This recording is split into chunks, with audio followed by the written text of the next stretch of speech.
প্রিয় দর্শক, আসসালামু আলাইকুম রহমতুল্লাহি ওবরকাতুহু। আজকে একটি ভিডিও করতে আসছে আমার প্রিয় ছোট ভাই আব্দুর রহমানের মাল্টি কৃষি খামার, যেখানে রয়েছে ধান এবং বিভিন্ন জাতের সিডস, ফেলু মানে শিম জাতীয়, আরেক রকমের ফুল, মরিচ সহ অজস্র প্রজাতির শীতকালীন সবজির একটা বিশাল একটি প্রদর্শনী। এটা আপনাদেরকে দেখানোর জন্য আজকের এই ভিডিওটি করা।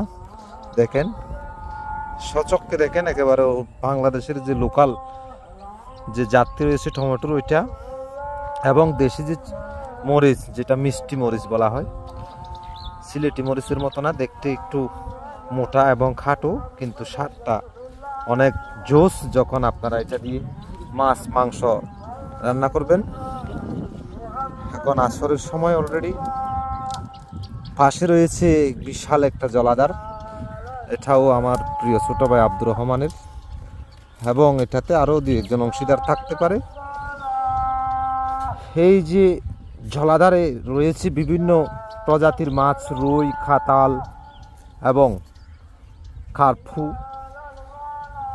গ্লাস কার্প সহ অজস্র প্রজাতির মাছ এখানে রয়েছে। আমরা এখানে ছোট যে কাঠের ডিঙ্গি নৌকা আছে, ওইটা ভাসিয়ে মাছগুলো ধরা হয়, এবং পরে যখন মাছের পরিমাণ একটু কমে আসে, একদম শ্যালো পাম্প মেশিন দিয়ে পানিগুলো সেচ করে তারপর ওখান থেকে মাছ ধরা হয়। অনেক সুস্বাদু মাছ আমাদের বাদিতলার এই যে জলাধার থেকে পাওয়া যায়। সবাইকে স্বাগতম এবং শুভ অপরাহ্ন জানাই।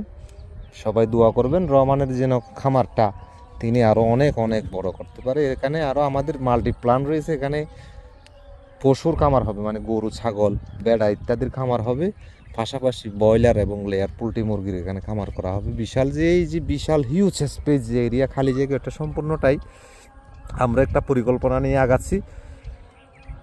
আমরা আশা করতেছি কি আগামী বছরের জানুয়ারি থেকে আমরা এখানে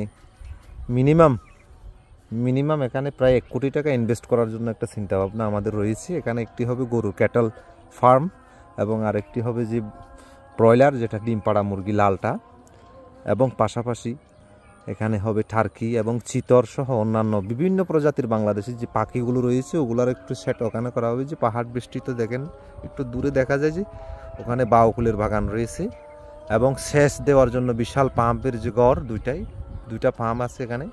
বাংলাদেশ সরকার এডিপির এগ্রিকালচার ডেভেলপমেন্টের এখানে একটু প্রজেক্ট রয়েছে। যে পিলারগুলো দেখেন, ওগুলা পানির পাইপলাইন এখান থেকে একদম ভূমি থেকে এটা সঞ্চালন করা হয়েছে, যাতে সেচ প্রকল্পটা খুব সুচারুভাবে দেওয়া যায়।